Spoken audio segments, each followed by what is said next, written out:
There's a silent world war happening, and most people don't even have no idea it exists.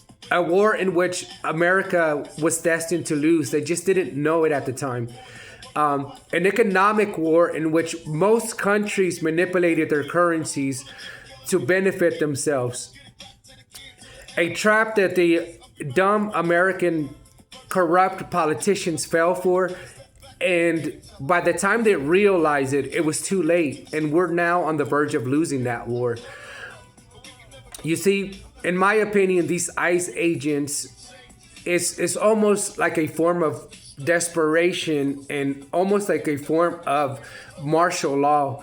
And almost to the true definition, because when you're fast tracking these court cases through immigration, and you're hiring basically people off the street to be temporary judges, is that really a fair trial? Is that really a fair court case?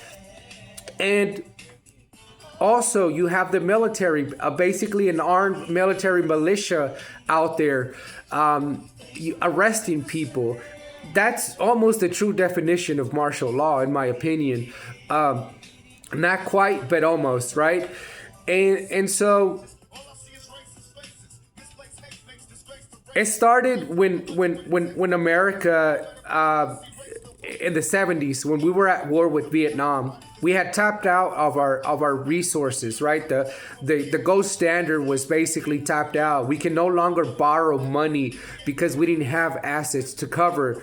And so in desperation, we basically threatened the Saudis and said, every single barrel of oil that you sell to countries, it's now going to have to be traded in US dollar. And we'll provide security for you. That's basically what they said to the Saudis. But in my opinion, it was a threat. But that's here nor there, whatever. It happened. It changed the world history, right? We built the nation that was the envy of the world, right? The people had never seen nothing like New York. The world had never seen nothing like that. Chicago with the mass transportation, the world had never seen nothing like that. And of course, now it's outdated technology, but we still have that, right? So, but anyways, China said, "Wait a minute, this is cheating. You're manipulating your currency. You're basically getting away with everything. You're borrowing money left and right because you can do that now, and you can print any excess of money. You will never lose because the world needs oil. Everybody needs it, and so the dollar needs to remain strong to be able to be competitive. And so, the Chinese people said, okay, we'll let you dumb, corrupt American politicians get away with it.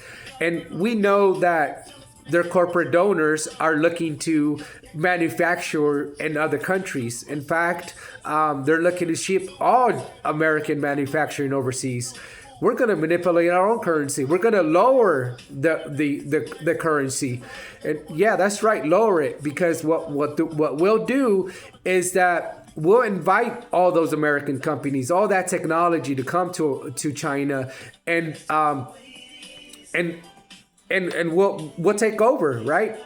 And that's exactly what happened. Democrats and Republicans were both happy to ship jobs overseas. They were shipping it left and right. You can go back to just about any president, and you can see that they were all doing it, right? Democrats and Republicans. And so right now, America can't compete. Let me give you an example. If a corporation wanted to open up a business, they can't, and they chose either Mexico or America, for example. It would be 17 times cheaper to build it in Mexico than it would be to build it in America, because right now it's 17 to 1. The peso is 17 to 1 US dollar. So Mexico does the same. They manipulate their currency to make it seem like it's cheaper and it's not as powerful of a country as it wants to be perceived, so that it invites more industry into the country. if America wanted to do that now, we'd have to devalue our currency 17 times just to compete with Mexico. They're not going to do that. It would destroy America as we know it.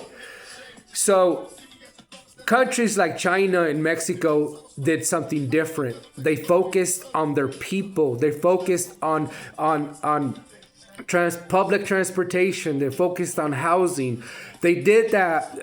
Right now in China, 90 to 96% of people own at least one home.